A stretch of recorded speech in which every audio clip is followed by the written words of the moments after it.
तो एक हिया बढ़ जावे, रोने की इच्छा हुए, तो उसमें मैं ऐसे यहाँ हूँ तो यहाँ से भाग जाऊंगा मैं। मेरे साथ घटना ये हो तो मुझे भागना पड़ता, कारण क्या पता, मुझे पता नहीं। घर पर होता हूँ, मुझे आधी रात को ऐसा हिया बढ़ जाता है, भागना पड़ जाता है। तो ये दिल में हिया बढ़ना या रोने की इच्छा क्यों होती है, क्या कारण? ऐसा लगता है मेरा कोई है ही नहीं, मैं किसके लिए? मैंने रोने की इच्छा होती है। हाँ, रोने की इच्छा होती है। आधी रात को कभी भी सोच के उठ के बैठ जाता हूँ। हाँ। वाइफ कहती है क्या हुआ, रो क्यों रहे हो? हाँ। उसको भी बोल नहीं पाता हूँ, क्या समझाऊं, किस जो शब्दों में रोने समझाऊं? की इच्छा मतलब जो हमारे अंदर की जो डिमांड है ना, जो मांग है, इस पर मैं शादी कर लिया, पत्नी मिल गई, बेटा बेटी हो गए, रुपया कुछ कमा है। लिया, फिर भी अंदर की तृप्ति नहीं हो रही है। भगवान तो कभी कभी मेरी इच्छा भी होती है महाराज, ये कोई दो व्यक्तिगत बात नहीं, अभी मेरी प्रसंग चल रहा, मेरा ही लिखा हुआ था वो सवाल। तो जैसे कभी कभी इच्छा होती है कि मैं, इच्छा भी हुई 2-3 बार हुई थी मैं, जैसे वैराग लेने की या कभी कभी, लेकिन एक तरफ जिम्मेदारियां होने की वजह से वैराग्य कोई भेष से लेने की जरूरत नहीं है, तो उस प्रकार भी नहीं ले पा रहा हूँ ना। भेष से लेने की जरूरत नहीं। जैसे सोचो, आप तो अभी वैराग्य बन रहे हैं ना धीरे धीरे। इस समाज की बात कह रहा हूं, किसके घर में जाकर आप काम कर रहे हैं, अगर ईमानदार इंसान को तनख्वाह काट देगा, अगर ईमानदार इंसान भी आपके तनख्वाह नहीं काटता, आपके पारिश्रमिक को नहीं काटता, जो भगवान क्या कम ईमानदार है क्या? क्या आपके काम को नहीं देख रहे, आपकी सेवा को नहीं देख रहे? उनके देने का तरीका अलग होता है।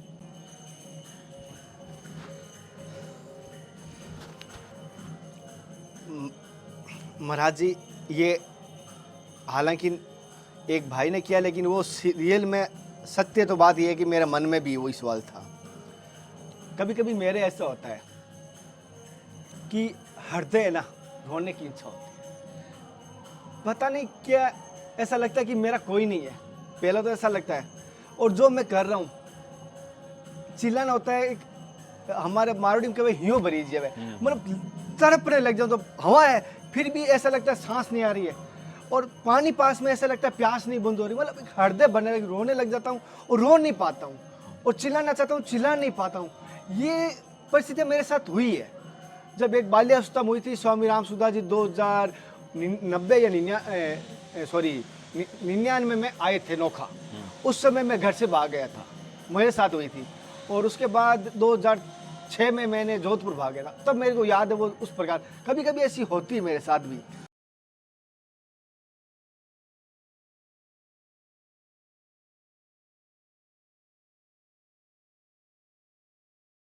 तो एक हिया बढ़ जावे, रोने की इच्छा हुए, तो उसमें मैं ऐसे यहाँ हूँ तो यहाँ से भाग जाऊंगा मैं। मेरे साथ घटना ये हो तो मुझे भागना पड़ता, कारण क्या पता, मुझे पता नहीं।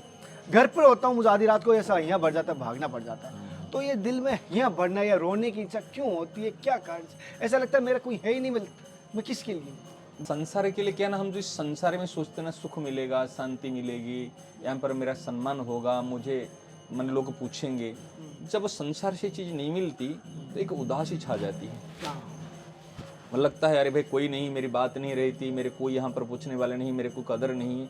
उस समय लगता है कि भाई मेरे कोई नहीं, मेरे कोई चीज चाहिए, कोई चीज मुझे चाहिए, क्योंकि अनंत जन्म से हमको एक भूख है, एक, क्योंकि हम बिछुड़े हुए कहाँ से, परमात्मा से बिछुड़े हुए हैं। जब तक परमात्मा तक नहीं पहुंचेंगे तब तक सबको ये जो है ना हिया भरना, ये हिया भरना सबके है, लेकिन किसको पता चलता, किसको नहीं पता चलता। और एक उदाहरण से आपको समझ में आएगा। आप गौ माता तो कभी देखे होंगे, और कोई जैसे ग्वाला है या कोई मालिक है अपने घर पे रखता है, जो ग्वाला जिसे गौ माता रखता है, गाय सेवा करता है, जब गौ माता ब्याती है, बछड़ा देती है, बछड़ा देते ही वो नीचे गिरा, गौ माता क्या कर, तुरंत उसको चाट के साफ करती है। देखे होंगे आपने, जीभ से चाटती है। यदि गौ माता की चारा में गोबर और गोमूत्र मिल जाए तो गौ माता नहीं खाती, गाय नहीं खाती इसको, क्योंकि गोबर गोमूत्र गंध से नहीं खाती। परंतु बछड़े को चाट चाट के, वो मल मूत्र से सना हुआ है, उनको चाट के साफ करके और 2 घंटे के अंदर खड़ा कर लेती है। 2 घंटे भी नहीं लगता, खड़ा कर लेती है। वो बछड़ा चाहते उनको दूध पीना है, भूख लगती दूध पीना, परंतु उनको पता नहीं चलता माँ का थन कहाँ है। वो कभी देखे होंगे आपने, कभी जाके पाँव में मुँह लगाता है, कभी पूंछ में मुँह लगाता है, कभी सामने की तरफ मुँह लगाता है। तो ग्वाला क्या करता है, उनको पकड़ के लेके माँ के थन में मुँह लगा देता है। जैसे थन में मुँह लगा देता है, वो अपने आप पीना शुरू कर लेता है। क्या पीना किसने सिखाया उनको? जैसे थन में मुँह लगा दिया, पीना शुरू कर दिया। इस प्रकार उनको तो चाहिए दूध, परंतु मुंह में मुंह लगाने से क्या दूध मिलेगा? पूंछ में मुंह लगाने से क्या दूध मिलेगा? पाँव और कहीं पे दूध मुंह लगाने से क्या दूध मिलेगा? नहीं मिलेगा ना। इस प्रकार हमारे जो हिया भरना कहते हैं ना, ये अंदर से हमको एक भूख है सबकी, ये हमको वो परम शांति चाहिए, परम आनंद चाहिए, एक दिव्य सुख चाहिए, परंतु वो कहाँ पर मिलेगा हमको पता नहीं चल रहा है। हम सोच रहे पढ़ाई कर लो बचपन से हमको सुख मिलेगा, पढ़ाई में लग गए, बचपन से हमको कहा गया अरे तो व्यापार कर ले तो रुपया बहुत कमाएगा, सुख मिलेगा, हम व्यापार करने लग गए। कहते शादी कर ले घर गृहस्थी चलाएगा, हमने शादी कर ली, रुपया कमाने शुरू कर लिए, गाड़ी घोड़े की कर लिए, बंगला कर लिए, क्या हमारा हिया भरना शांत हुआ क्या? शांत हुआ क्या? नहीं हुआ ना। वही फिर भूख, वही माने प्यास और वही अतृप्ति। जो जितने बड़े आदमी हैं क्या तृप्त हो गया? क्या उनको शांति मिली? क्या संतोष हुआ? आज और बढ़े और बढ़े और बढ़े, कितने भी बढ़े जाओगे, चाहे पूरी पृथ्वी आपके अंडर में हो जाए, क्या शांति मिलेगी? तो वो कभी हमको शांति नहीं मिली। जो हिया भरना कहते हैं ना, हम जितने संसार में आसक्त हो जाते, संसार को लेना चाहते हैं, वो इतना हमारे ये लगता है। और फिर सोचते हैं भाई देखो वो तो पेट तो भर नहीं भरता क्योंकि हमको भूख लगी। अच्छा सोचो, आपको तो भूख लगी रही है, आपकी पीठ में मैं हलवा बांध दूंगा, आपकी पीठ में हलवा बांध दूंगा, और पीठ के ऊपर जैसे कहते हैं ना ताजमहल की एक माने यो जो फोटो पीठ में रख, देखो तेरे पीठ पे ताजमहल है, तो करोड़पति है, तो ऐसे पेट में भूख लग रही है, कोई रूखी सूखी रोटी भी नहीं देता खाने को, और वो आपको बिल्कुल बड़े बंगला में बैठा देगा, बड़े BMW गाड़ी के अंदर बैठा देगा, लेकिन खाने को नहीं देगा। क्या आप शांति से रह सकते हैं? तृप्त हो सकते हैं? इस प्रकार हमारी एक भूख है, जहां से हम आए वहां तक पहुंचने के लिए, लेकिन बीच में भटक गए। आज बेटा बेटी और घर परिवार संसार इज्जत सम्मान, इसमें पेट भरने वाला नहीं है। ये अंदर की भूख, हम जहां जहां जाते हैं और वहां होने के बाद आज नौकरी मिल गई, आज पढ़ाई कर लिए, आज रुपया मिल गया, शांति मिली क्या? कोई एक बता दो, क्यों नहीं शांति मिली? और अंतिम तक वही मिलेगी नहीं। इसलिए जब अंदर की तृप्ति नहीं होती तब खोजते अरे भाई कुछ नहीं मिला, और क्या समय जा रहे, क्या एक माने रोने की इच्छा होती है। हाँ, रोने की इच्छा होती है। आधी रात को कभी भी सो के उठ के बैठ जाता हूँ। वाइफ कहती है क्या हुआ, रो क्यों रहे हो? हाँ, उसको भी बोल नहीं पाता हूँ, क्या समझो, किस शब्दों में रोने समझाऊं? की इच्छा मतलब जो हमारे अंदर की जो डिमांड है ना, जो मांग है, इस पर मैं शादी कर लिया, पत्नी मिल गई, बेटा बेटी हो गए, रुपया कुछ कमा है। लिया, फिर भी अंदर की तृप्ति नहीं हो रही है। भगवान की दया से सब कुछ है, घर है, गाड़ी है, बेबी है, बच्चे है, फैमिली है, माँ बाप, मतलब फिर भी आधी रात को उठ के रोता हूँ। तो कभी कभी वो पूछती क्या मैं क्या किस शब्दों में तो समझाऊं? मतलब आपको दो कारण से रोना हुआ ना।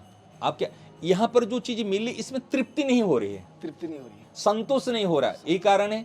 और दूसरी बात देखो, अभी तक तो आपकी जो रोना है इस कारण से जो सब कुछ मिले है, तो इसमें मेरे को संतोष नहीं हो रहा। एक अंदर से एक मन खलबली होती है, अंदर से कुछ मैंने एक भूख से लगती है, अंदर से कुछ मैंने खो दिया। सत्य बात है, कुछ खो दिया। मेरे पास क्या चीज के लिए मैं आया? अंदर से लगता है मैंने कुछ खो दिया, और जो करना लायक काम मैंने नहीं किया, जो कुछ चीज मैं ढूंढ रहा हूँ वो चीज मेरे को मिली नहीं, और मैंने कुछ खो दिया, ऐसे लगता है। सत्य है, सत्य ना। उसके लिए हाँ, मेरे को जो चीज खो दिया अभी दृष्टि नहीं जाती, मैं क्या चीज खो दिया और चीज मिलेगी कैसी। जैसे उदाहरण दिया ना, बछड़ा तो इधर मुंह लगाता है, उधर मुंह लगाते हैं, उधर जो ग्वाला नहीं है उस समय में, फिर थक कर गिर जाता है, पड़ जाता है, फिर वो कभी माने चिल्लाने लग जाता है। तो ये जो चिल्लाना क्या है, किसी व्यक्ति को कोई बंद कमरा में, इस कमरा में बंद कर लो, किसी कुत्ते को किसी में बंद कर लो, वो क्या करेगा? वो जाने के प्रयास करेगा। जैसे उस दिन पक्षी था ना, बाज पक्षी, वो जाने के लिए प्रयास कर रहा था, कहां से निकलूं, लेकिन कहीं से इधर जाओ जाल, इधर जाए जाल, इधर जाए जाल, बीती हुई बात है ना।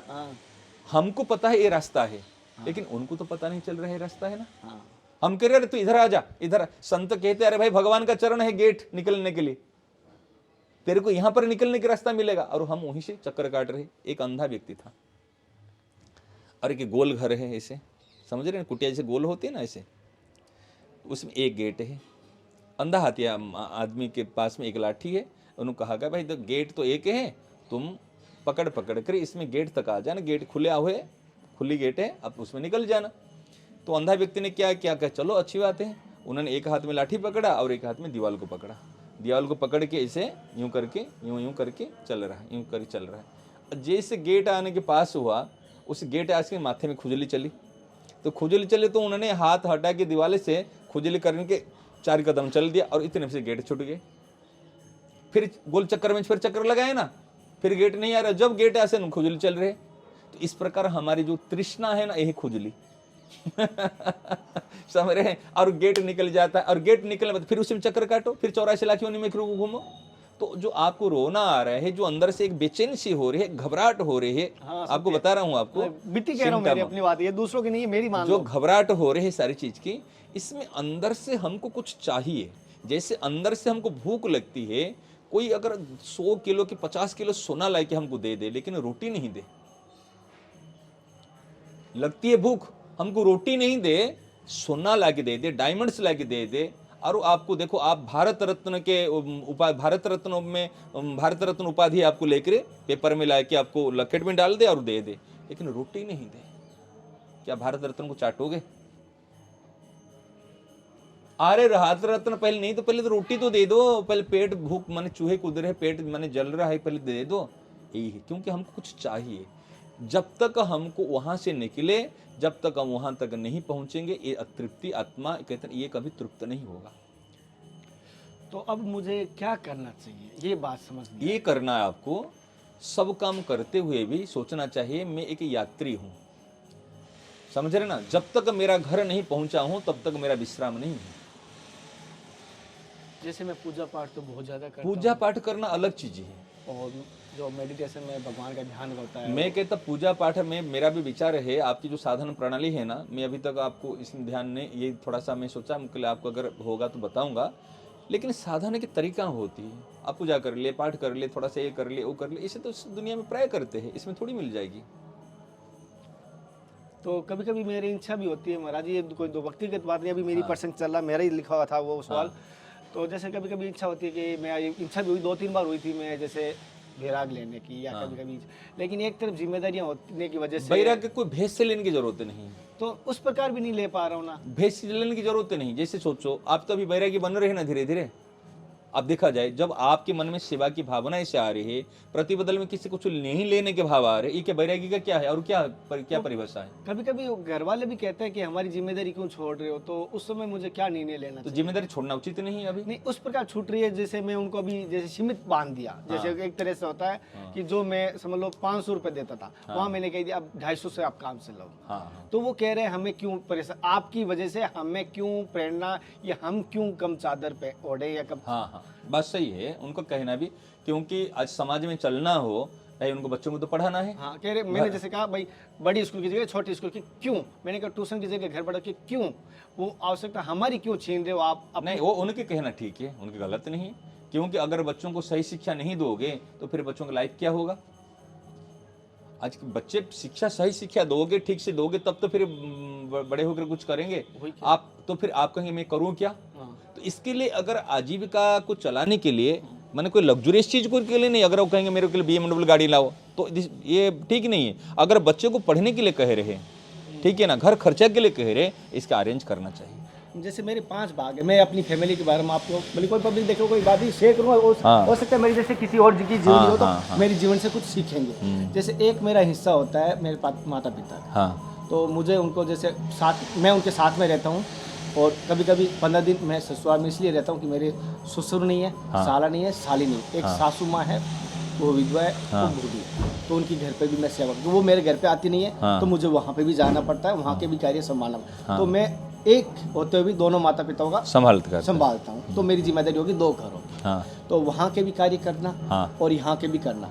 अब साथ में मेरी 2 बहनें, एक बड़ी बहन है जो मेरी जीजाजी 3 साल पहले एक्सपायर हो गए। अच्छा। तो एक छोटी बहन है, तो बीरी भी लाड मारो रखूं, क्योंकि बीर रखूं जन मारो सोर हो रहे मारो मन सोर हो रहे। तो बात छोटी बहन है, शादीशुदा होगी, तो छोटी उर्मिला है नाम, मैं इल्लू का, हमारी बेटी है, जान मानू प्यारी सब। तो बीरो मैं सब पहला हिस्सा निकालू, हमारे जीवन रो जितो भी वह 5% निमित करोड़ बीरो जन्म आज तक, बीर बाद में ए भी जिम्मेदारी निभाऊं। तो ऐस इमू ज्यादा तो लोग कौन कह दिया भाई, बहन कौन कह रहे, लेकिन मारो भी मत करते हुए कहने वाला 2 ही जन है, एक पत्नी एक माता पिता, ये 2 कह रहे, हम कहाँ जाएंगे, जाने की कहाँ क्या जरूरत है? मतलब जैसे मैं अभी पिछले 2 महीने से ये चीज करना लगा हूँ, जैसे हम सत्संग का थोड़ा असर तो आता ही आता है, तो मैं हर चीज से, लोभ लालच से बहुत कुछ त्याग दिया। तो अब मुझे, मेरे जैसे कोई भाग अगर इस करना चाहता है और लोभ लालच छोड़ना चाहता है और गृहस्थी जीवन का भी पालन करना चाहता है, देखो हो सकता है। जैसे अब ये लोभ लालच, देखो आपने अभी 2 महीने से कि 1 महीने से इसमें लगे हुए हैं, आपकी कमाई कुछ नहीं हो रही, बिल्कुल भी, आपको घर से लग रहा है, ठीक है ना, घर से लग रहा है, ठीक है, लेकिन लोग तक तो बात जा रही है ना, अच्छी बात तो पहुंच रहे हैं ना। पहले आप जैसे जो कि माने समाज के लिए जो कि लाभप्रद नहीं है लेकिन दिखता अच्छा, हाँ सही है। लेकिन दिखता है हमारा दुख चला जाएगा, चला गया, लेकिन जाता नहीं है बिल्कुल। और केवल उसमें आपकी भी कमाई होती थी और एक इम्प्रेस भी बढ़ता था समाज में, भाई देखो इनके इतने व्यूजर है, इतने लोग देख रहे हैं, समझ रहे ना। लेकिन भीतर की स्थिति में परिवर्तन आप देखो, खुद देखो, पहले एक जब से मिले नहीं थे 1-1.5 महीना पहले से और वर्तमान में भीतर की स्थिति में कुछ परिवर्तन हुआ ना? नहीं मुझे बताओ। कुछ प्राप्त हुआ है, मुझे ये खुद को जो मुझे चाहिए था ना, जैसे मैं अभी बात बता रहा, मुझे जो चाहिए था ना, एक मार्ग मिला। जैसे एक जंगल में भटकता हूँ, दंडवत हाँ, मिल जाए, हाँ, तो अब आशा हो गई ये दंडवत कहीं ना कहीं किसी घर जाएगी या कहीं ना कहीं रोड चढ़ेगी या कहीं कहीं गांव आएगा, ऐसा लग रहा है। हाँ, तो इस प्रकार कहना अभी तो अभी अगर लग रहा है तो आगे तो रास्ता, ये लक्ष्य स्थल तो आगे ही है। क्यों? पहले तो आप तो मैं इसलिए पहले बताया था, आप 1-2 संतों के तो संग नहीं किया ना, आप हजारों के साथ मिले होंगे, आप 1000 संतों के साथ में संपर्क आए होंगे, इनके इंटरव्यू लिए है, सब कुछ किए हैं, लेकिन फिर भी भटकना।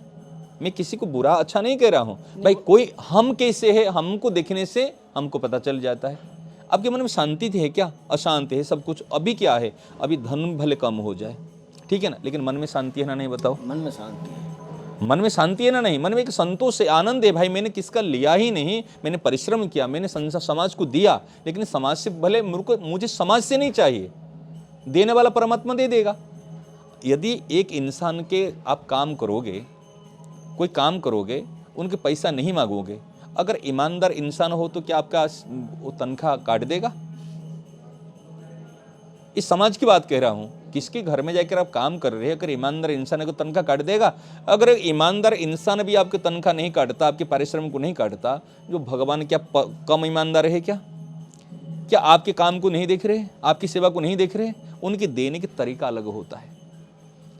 वो एक उपाय से नहीं अनेक उपाय से देते हैं, इसलिए आवश्यकता तो पूर्ति हो जाएगी, आवश्यकता की कमी नहीं रहेगी, समझ रहे ना। परंतु जो अन्य चीज है वो हमको जरूरत नहीं, हमने इसको छोड़ा, तो अभाव क्या रहेगा? जैसे कि ऐसे कोई अगर बाधा में है, मैं बाधा में था तो महाराज जी मुझे मार्गदर्शन किया और मेरे मम्मी पापा भाई बहन सभी देख रहे हैं, तो मैं अपने विचार बताया था। हालांकि कभी कभी आप समझ रहे होंगे मैं आपको नहीं बता। हाँ, पत्नी और माता पिता गलत नहीं है, क्यों? आप अगर पत्नी की जगह पर होते कि माता पिता की जगह पर होते, आप भी ऐसे करोगे। तो आपको क्या करना, बच्चों की पढ़ाई के लिए, माता पिता की सेवा के लिए, पत्नी की भरण पोषण के लिए कमी नहीं होना चाहिए। ये जितने आपको पहले जब आप पहले मिले थे मैंने क्या बताया था? वो चीज़ भी मैंने उसी चीज़ को मार्ग ढूंढा। मैं दोनों पथ पे चलना चाहता, मैंने आपको आते ही बोला, आज ही बोला हूँ, क्योंकि एक घर में ऐसे मैं कह दूँ हाँ मैं ले लिया, फिर मतलब नहीं रहा, फिर वो पीछे किसी ने कहा तेरे को मुक्ति नहीं होगी। हमको इतनी लेनी है जितने से परिवार चल जाए, ये दुसावह नहीं है आपको। मैं आपको सही क्लियर बता दिया, पत्नी बाल बच्चे माता पिता की जिम्मेदारी होती है, उनको सही शिक्षा, सही भोजन, सही निवास, सही दवाई देने के लिए जितनी आवश्यकता होती है, इतना अगर हम समय देते हैं, अगर कहीं बाहर समय देते, कोई नौकरी करते, क्या आपको रुपया नहीं मिलता? मिलता तो इस अक्रमणी तो नहीं है। तो जब हम समय दे रहे, इतनी चीज़ें आपको लेने में कोई दुसावह नहीं है, और बाकी चीज़ हम और भी ले सकते हैं, लेकिन हमको लेने की आवश्यकता नहीं है। हमारा उद्देश्य देना ही जीवन, लेना ही मृत्यु, हम लेंगे नहीं। वो लेना भी जो ले रहे हैं ना, वो केवल दूसरे को देने के लिए ले रहे हैं, अपने सुख के लिए नहीं ले रहे हैं, इतना बात है। जैसे कि महाराज जी ने बताया था, तो मेरे विचार किस प्रकार लगे, मेरी मन की बात किस प्रकार लगी, मुझे ज़रूर बताना। महाराज जी, एक मन में सवाल आ रहा है कि मैंने आपके वृंदावन में आके देखा है और आपके यहाँ पे भी देखा है, मंदिर में भी देखा है, एक प्रसाद को लेके मेरे मन में ऐसा है कि आज के टाइम में जैसे क्या होता है कि मार्केट से जो प्रसाद लाते हैं, मिठाई की दुकान, मिष्ठान भंडार से, अमूल, जो कोई भी मिष्ठान भंडार से ला के और जल खोल के भगवान के भोग लगा के और बांट देते हैं। एक तो ये हुआ।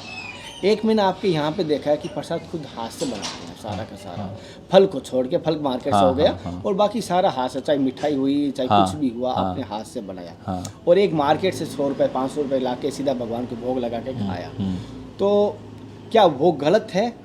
या देखो, गलत सही तो कुछ नहीं है, लेकिन ठीक, बाहर की चीज़ शुद्ध ही नहीं रहती इतना। कैसे बताऊं? आप होटल में खाते हो, कहीं भी रेस्टोरेंट में जाकर भोजन करते हो, आप मेनू बता दे तो ये चाहिए वो चाहिए वो चाहिए, मेनू वो आता है, वो ले जाता है, आपको दे देता। आप खाया या नहीं खाया, क्या कहीं पूछने आया तब क्यों नहीं खाए?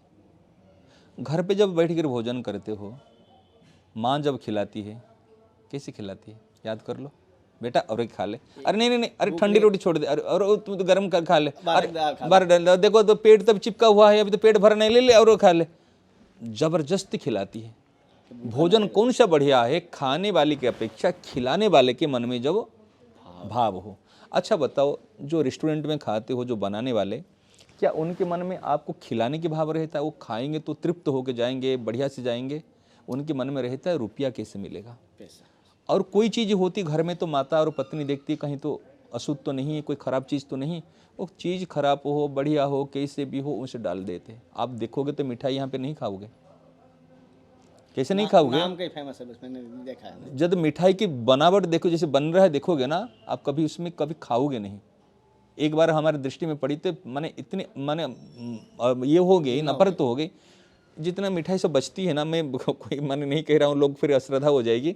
जो बच्ची कुची मिठाई होती है, जो पेड़ा बनाते हैं यहाँ पे, कई जगह पर बनाते हैं अच्छी शुद्धता से, जो कि राधा वल्लभ जी को भोग लगता है, बिहारी जी को भोग लगता है। ये जो बिजनेस करने वाले होते हैं ना, इसको क्या करते, वो सारे पेड़े को क्या करते, जो बच्ची कुची मिठाई के जो अंश बच जाता है ना, उसको लेके सारी चीज़ को खोआ में डाल देते, खोआ में डाल के इसको करा के वो बना देते। और इसका क्या दशा होगी बताओ? मक्खियाँ बैठी है, वो है सारी चीज़, शुद्धि अशुद्धि, कैसा पानी, कैसा हाथ, कैसे कपड़े को इसमें है। और वो चीज़ को खाओगे तो आपकी बुद्धि क्या होगी? रास्ते में खड़े खड़े खा रहे, मक्खियाँ उड़ रहे हैं, वो कर रहे, वो बनाने वाला कैसे, किस जात, क्या कुछ है क्या उसमें? तो जो ठाकुर जी को भोग लगाते, अगर पवित्र शुद्ध भोजन करोगे तो सात्विक विचार आएगा। इसलिए हमारे यहाँ पर कोई नौकर चाकर नहीं। हाँ, मैंने ये चीज देखा ना, देखा है। अपने ठाकुर जी की सेवा खुद झाड़ू देते हैं, खुद बर्तन साफ करते हैं, खुद अपने रसोई बनाते हैं, खुद श्रृंगार करते हैं, खुद ठाकुर जी। अरे जब अम्बरीश जी महाराज जी खुद इतने बड़े राजा होकर अपने ठाकुर जी सेवा खुद करते थे, आज हम पुजारी रख दिए, वो कर लिया, वो कर लेगा, वो कर ले, इससे क्या? ये कौन सी भक्ति होती है? ये कौन सी सेवा होती है? अपने खुद झाड़ू, बुहारी सेवा है, अपने सोहनी सेवा है, उसको करो। तो जो प्रसाद बाहर की, आपका जो प्रश्न था, जैसे हम कहीं बाहर निकले, जो नहीं अवस्था कुछ नहीं तो हम खा लेते बाहर की चीज़, करे क्या? लेकिन जो ठाकुर जी भोग लगाने के लिए, देखो ठाकुर जी भावग्राही है, कैसे भी चीज़ दोगे तो ठाकुर जी आपके भाव को ग्रहण करते, वस्तु को ग्रहण नहीं करते, ठीक है ना। परंतु उसको प्रसाद रूप में हम पाते हैं, हम कहाँ से बना के लेंगे, क्या करेंगे? इसलिए जो शुद्ध माने पवित्र दुकान देखो, उनसे लेके फिर भोग लगाओ। सबके लिए बता रहा हूँ, सबके लिए संभव पर नहीं। अरे जहाँ तक संभव पर हो, अपने घर में चीज़ बना के खाओ। हमारे स्वामी जी महाराज कहते थे, कोई चीज़ खाने की हो ना, दुकान की बाजार की चीज़ मत खाना। तो क्या करना कि घर में माँ को कह दो, माँ ये चीज़ बना दो। माँ बनाएगी तो शुद्धता से बनाएगी, पवित्रता से बनाएगी। और वो चीज़, कोई मिठाई खानी हो, कुछ चीज़ करनी हो, हम सारी प्रकार बनाते हैं इसमें। हाँ, मैंने सारी चीज़ आती है। एक जो मलाई आती है ना, मैंने इसको बोला कि ये कहीं मार्केट में ऐसी मिले नहीं, हमको सारी मिठाई। अब अन्नकूट में देखोगे, अन्नकूट में इस बार 120 प्रकार की चीज़ बनी थी। 56 भोग होना चाहिए, 120 प्रकार की चीज़ बनी थी। हमारी सारी चीज़, हम ठाकुर जी का पोशाक बनाते हैं और श्रृंगार बनाते हैं, सब कुछ बनाते हैं। इसमें आनंद अलग है। आवश्यकता नहीं है नौकर चाकर की भी। नहीं, आवश्यकता रखना है तो हमको क्या, खुद का आनंद अलग है ना। देखो, एक माला आप खरीदी करके लाए के ठाकुर जी चढ़ाओ, और खुद बगीचे से फूल तोड़ो और इसको खुद पिरो, माला बना के खुद ठाकुर जी चढ़ाओ, कितना आनंद आएगा बताओ। एक नौकर आपको खाने को दे, एक पत्नी और माँ आपको खाने को दे, कितना आनंद आएगा बताओ बताओ, कितना अंतर है। इस प्रकार ठाकुर जी जो सेवा करते हैं ना, अपने हाथ से बढ़िया चीज से, शुद्धता से, पवित्र से करो तो इसका आनंद अलग होता है। जैसे कि किसी ने पूछा था प्रसाद के बारे में, और मेरे मन में यहाँ के बारे में थोड़ा विशेष तौर पर आकर्षण लगा कि यहाँ पर मैंने देखा, वो बताया। और जहाँ तक हो, चाहे आप जरूर नहीं कि आप मिठाई लगाओ, चाहे एक रोटी घी में चूर आराम करके वो भी प्रसाद हो जाता है अगर आपके घर से। लेकिन मैंने तो सबको माताजी को एक बार बोला है, कल जैसे प्रसाद की बात किसी ने माताजी ने किया था, जो यहाँ पूना से है, मुंबई से आगे। तो मैंने बोला अगर घर से अगर जो रोटी बनाते हो प्रसाद के लिए, अगर उसमें जो भगवान के प्रसाद लगा, उनका नाम अगर जब करते हुए लगाओगे, बढ़िया, और तो नाम लेते हुए, बहुत सा हमारे सत्संग ऐसे है, भगवान का नाम लेते हैं बनाते हैं रोटी बनाने। राधे राधे राधे राधे, हाँ, राम राम राम राम राम, जो भी अगर आप भगवान के लगा रहे हो, अगर वो पवित्र हो जाता है। बहुत ठाकुर जी बड़े प्रेम से पाते हैं, क्योंकि उनके नाम का जो ऊर्जा हो या जो बहुत चलते। हाँ, करना चाहिए। जैसे हाथ काम मुख नाम है, हृदय सांची प्रीति, दरिया गृहस्थी भक्त के यही है उत्तम रीति। हाथ में काम करते रहो, मुख में नाम लेते रहो और हृदय में सच्ची प्रीति रखते रहो, यही काम है। महाराज जी, जैसे कि मैंने वृंदावन में एक चीज़ नोट की है कि जो तुलसी की माला होती है यहाँ पर बड़ा महत्व माना गया, तुलसी की माला का महत्व। तो आज मैं इस क्या बंद करके चालू करो महाराज जी, जैसे मैंने वृंदावन में एक चीज़ नोट किया कि यहाँ पर किसी भी संत का देखूं या किसी भी अगर भक्त का देखूं, तुलसी धारण जरूर की है और अनेकों प्रकार से की हुई है किसी न किसी प्रकार से। तो पहली तो बात ये होती है कि तुलसी का धारण करने का क्या महत्व है, क्या फल है। दूसरा, इसके साथ एक और सवाल मेरे मन में उठता है कि तुलसी के ऊपर कभी कभी राधा लिखा हुआ होता है, चाहे कृष्ण लिखा होता है, और तुलसी के ऊपर का जो पानी होता है वो पानी इस पर गिरेगा। मैंने तो इसलिए डर के नहीं पहना, मैंने पसंद आई थी, मैंने नहीं ली। अब आपसे इजाजत होगी तो लूंगा। उस पर पानी गिरेगा, वो पानी मेरे पैरों में भी जाएगा। तो मेरा हृदय नहीं माना। अब मुझे बताइए क्या कहना चाहिए। देखो, अभी तुलसी अब पहने हुए हैं। तुलसी क्या है? तुलसी भगवान की पटरानी है, ठीक है ना। तो भगवान की पटरानी और तुलसी भगवान को बहुत प्रिय है। उनका नाम है कल्याणी, ठीक है ना, जो कल्याण कराने वाली है। कोई व्यक्ति मर जाता है, मरने के बाद में देखे होंगे ना, उनके अर्थी पे तुलसी, सूखी तुलसी लेके जाते हैं। क्यों? तुलसी जहाँ पर है वहाँ पर यमराज और यमदूत नहीं आते। जहाँ पर भगवान का नाम हो और तुलसी हो, जिनकी अंग में तुलसी रहती है, तो उनकी जो अंग में स्नान करने के बाद जो जल होता है, उनका शरीर पवित्र हो जाता है। जैसे भगवान का नाम हम पहने हुए हैं, तुलसी में राधा लिखा हुआ, कि राम श्री राम लिखा हुआ है, और उनका पानी गिरा है, ठीक है ना, उसमें कुछ भी अशुद्ध नहीं होगा, कुछ भी पाप नहीं लगेगा। पहली बात पाप नहीं लगेगा, कुछ नहीं, कुछ नहीं। और इसका क्या फल है? फल है इसमें, एक तो यमदूतों का और यमराज का स्पर्श नहीं होगा, इससे बच जाओगे। और ठाकुर जी, जब आपके गले में तुलसी है तो आपको देखकर ठाकुर जी का प्रिय बन जाओगे। जैसे गले में तुलसी मतलब क्या है, हम भगवान के शरणागत तो हो चुके। जैसे कोई कुत्ते के गले में अगर पट्टी बंधा हुआ रहती है, पालतू ये पालतू, और जिसके गले में पट्टी बंधी नहीं होती है वो फालतू है।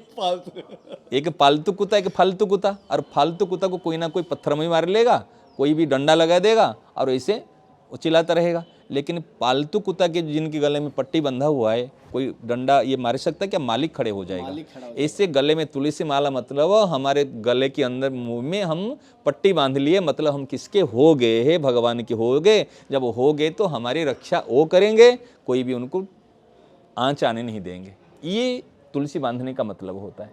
और कभी भी कहीं पर भी अगर उनका शरीर जाएगा तो यमराज के वहाँ पर नहीं जाएगा, क्यों? तुलसी है। हम आप देखे होंगे भगवान के प्रसाद लगाते समय हम तुलसी के पत्ते डालते हैं। हाँ, चरणामृत में भी देखा है, चरणामृत में देखा है। और भोग लगाते समय तुलसी डालते हैं। क्यों? यदि हमारे हम में इतने तो भक्ति भाव नहीं जी हम किसको प्रेम से देंगे तो खा लेगा, कई बार हमारे विचार बुद्धि से अलग अलग हो जाते हैं। परंतु तुलसी दल डालने मात्र से स्वाभाविक लगता है, जो भगवान देखते, प्रसाद को नहीं देखते, देखते इसके अंदर क्या है, ऊपर में क्या है, तुलसी है। एग्जाम्पल फॉर, जैसे आप बैठे हो, आप ससुराल में गए हो भोजन करने। जैसे ससुराल में, कई बार ससुराल में जब जाते हो, आपकी पत्नी है कि आपकी साली है, जो आपको बहुत प्यार करने वाले हैं, अगर वो आपके पास में है, बैठे भोजन करा रहे, तो कितने एक ही जगह पर 2 रोटी भी खा लेते हो, कभी कभी बात करते करते खा रहे। अगर कोई आपको पसंद नहीं कर रहे, आपकी कोई खिलाने के भाव नहीं, बैठे है, पत्नी नहीं, वो नहीं, तो चलो खाना है तो खा लेते। कोई प्रियजन पास में बैठा है तो बात करके उनको देख के प्रसन्नता होती, खा लेते। इसलिए तुलसी दल डालने मात्र से ना ठाकुर जी बड़ी प्रसन्नता होती है। हमारे भाव को नहीं देखते, हमारी वस्तु को नहीं देखते, वो देखते इसमें तुलसी दल है, माने तुलसी है इसमें, उनको देखकर प्रसन्न होकर इस चीज़ को पा लेते, इसलिए तुलसी दल डालते हैं। और तुलसी की तो महिमा बताऊं, यदि आप तुलसी की महिमा सुनने चाहते, किसको कहना चाहते, एक क्लास हम ले लेंगे श्लोक के अनुसार। हमारे शास्त्र में जो तुलसी जी की महिमा आई है ना, मैं 2-4 श्लोक बताए के इसको अर्थ बता दूंगा और इसका क्लियर हो जाएगा। और महाराज जी, जैसे मैंने संतों से सुना है एक बात, इसके प्रति की बता रहा हूँ, तुलसी के प्रति, माला के प्रति की, कि तुलसी रखने वाला सेवन करने, मतलब सेवन क्या नहीं करना चाहिए। जैसे मैंने सुना है कि लहसुन प्याज का सेवन नहीं कर सकता, तुलसी ग्रहण करना। लेकिन आज के युग में टालते हैं, कोशिश करते हैं, लेकिन 300 दिन परमानेंट नहीं। हाँ, देखो मेरी बात सुनो, तुलसी धारण करने के बाद में हमको तो नॉनवेज नहीं खाना चाहिए, नॉनवेज तो नहीं। सुनो, शराब नहीं पीना चाहिए, बीड़ी सिगरेट पान मसाले गुटखे तंबाकू ये नहीं खाना है, क्योंकि ये अशुद्ध चीज है।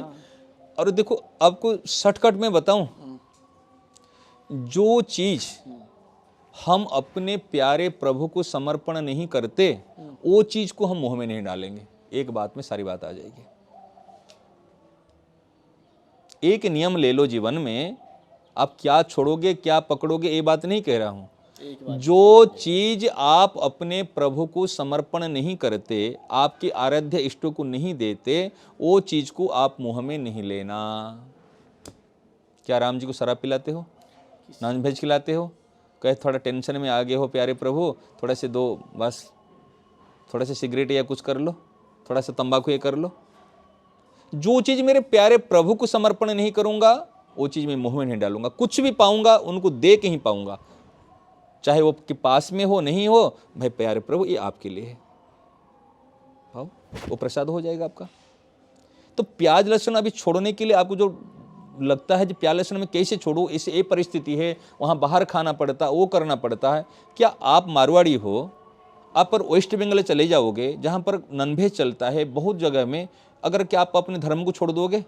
इतने कितने मारवाड़ी हैं वेस्ट बंगाल में, चावल खाते हैं, मैं गया था, कितने कितने मारवाड़ी लोग हैं वहाँ पे, है ना? नहीं, आसाम में है, बिहार में है, वेस्ट बंगाल, कहाँ जहाँ न जाए रेलगाड़ी वहाँ पहुँचे मारवाड़ी। तो मारवाड़ी कहाँ नहीं पहुँचे? ऐसे ऐसे जगह पे जहाँ पर कुछ भी नहीं वहाँ पर पहुँचे। क्या आपने नॉनवेज खा लेते हैं? यदि इतनी कठिनाई से भी अपने धर्म को नहीं छोड़ते हैं, यदि हम चाहेंगे, हम बाहर भी जाते हैं, हम कहते हैं हम प्याज लहसुन नहीं खाएंगे, आपके लिए अलग व्यवस्था हो जाएगी। एक घटना बताऊं,